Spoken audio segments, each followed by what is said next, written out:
play to people's strengths maybe at least as important.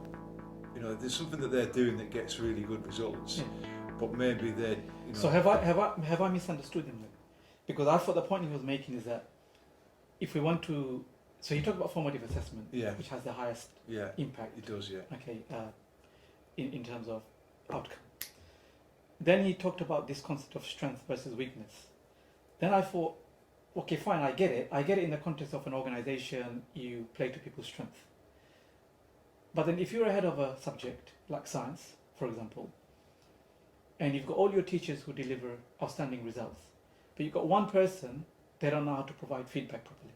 That's their weakness. But they've got strengths, they've got great strengths, behavior management, good transition, great modeling. Feedback is absolutely appalling. Isn't he arguing, don't worry about that, focus on his strength?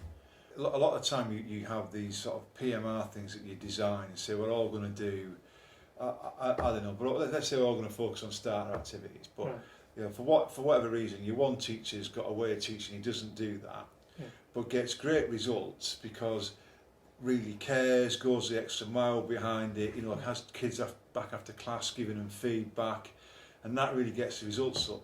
So I understood it slightly differently. I could be wrong.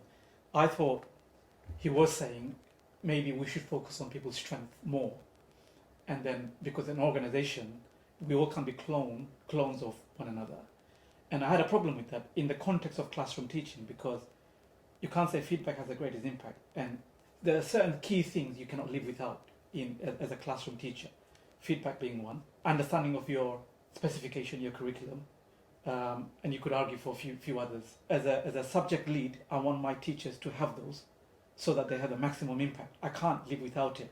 And if someone's got feedback wrong, for example, as one area, I would want them to improve.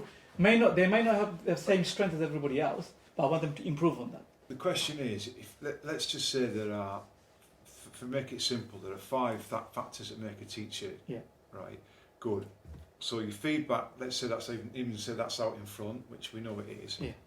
Those other 4 factors, if you do them really, really well, that can have more of an impact than the... It could do, but you just painted an idealistic scenario. The point I made is, surely, to raise standard as a whole, we look at the evidence. And if the evidence has feedback, metacognition, quality homework, now digital learning apparently, where maybe. that come from, I don't know. But if I rank them in order and I say actually I want my teachers to be good as much as they can be in the top sort of areas which will have the maximum impact in the classroom, surely I would focus on them. The argument applies to me now if you now consider a department where you are a fantastic top set teacher and I'm a fantastic, say, core teacher. Then there's no point in me making, maybe I should focus on your skills to do with top set teaching. That I understand. There's no point in me saying, oh, you had a top set this year, you did really well, now let us now develop your progress class teaching. But let's say, which you probably can remember or imagine, you've got a teacher that's really good at relationships with kids. And what I mean by that is, the kids like to be in her lesson, they really get on well with her, she's got a good rapport.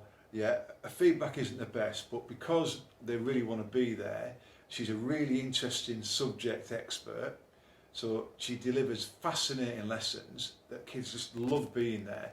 But again, she doesn't do the feedback that well, but she always gets good results. Would you then try and say, take some of that away and say, no, I want you to do things differently? That's one of the questions that you might ask, if she's getting good results. Fair enough. So I'm not saying that I'm not actually arguing that you wouldn't do it. I'm saying that it'd be worthy of consideration. You know, you've got someone that's a top performer, and maybe you might say, well, you know, look at her enthusiasm. Last point, we don't have to go into it. Food for thought for next time. Dylan William mentioned teaching and learning community.